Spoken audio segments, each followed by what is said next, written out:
Gunung Pongkor malam itu benar-benar mengamuk. Hujan deras di luar terdengar seperti mesin raksasa yang menderu. Suaranya sampai ke kedalaman 100 meter di bawah tanah. Di sanalah Ismanto, Handoyo, Rigen, dan Syafrizal, 4 penambang emas rakyat, sedang beristirahat. Sobat cerita BBG, tanpa ada firasat apapun, suara gemuruh yang luar biasa dahsyat tiba-tiba mengguncang terowongan. Lumpur dan bebatuan runtuh dalam sekejap, menutup satu-satunya jalan keluar horizontal yang mereka miliki. Kepanikan langsung meledak. Senter di kepala mereka menyorot tumpukan tanah yang kini menjadi dinding buntu. Suara Rigen bergetar. Kita terjebak. 3 hari pertama adalah fase keputusasaan yang paling berat. Bekal makanan mereka habis tak bersisa. Hawa panas dan lembab membuat setiap tarikan napas terasa begitu menyiksa. Satu persatu, senter kepala mereka mulai meredup.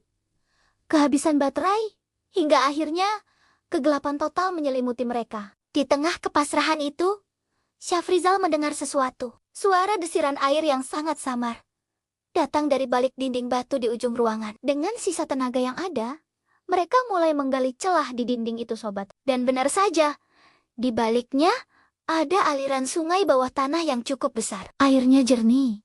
Dan yang lebih menakjubkan lagi, sungai itu penuh dengan ikan-ikan air tawar kecil yang sedang bermigrasi.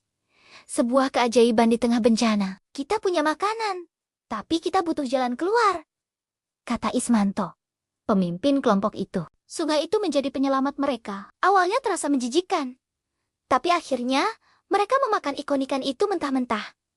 Itulah satu-satunya sumber energi yang mereka punya. Air sungai yang segar juga menghilangkan dahaga yang menyiksa. Mereka bertahan hidup seperti itu, hari demi hari, di dalam perut bumi yang gelap gulita.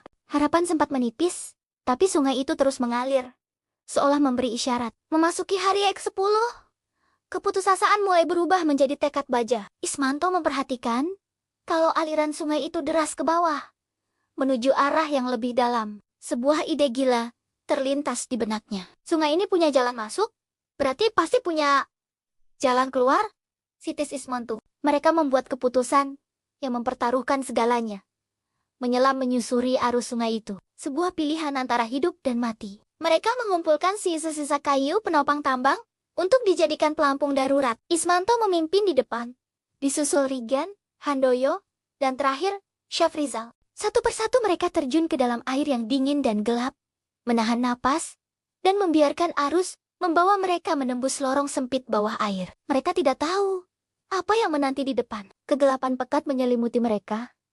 Rasanya seperti selamanya mereka berada dalam pusaran air yang menyesakkan. Tiba-tiba, sebuah cahaya terang benderang menerpa wajah mereka. Sinar matahari. Mereka tersembur keluar dari air, mendarat di sebuah telaga kecil yang tersembunyi di balik tebing hutan, sangat jauh dari lokasi tambang.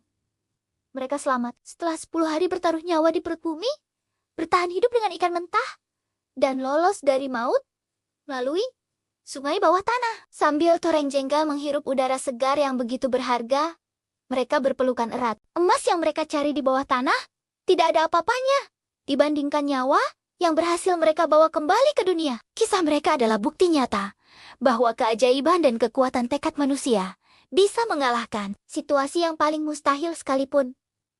Terima kasih sudah menonton. Jangan lupa untuk subscribe Cerita BBG dan bagikan cerita inspiratif ini ke teman-teman kalian. Sampai jumpa di video berikutnya.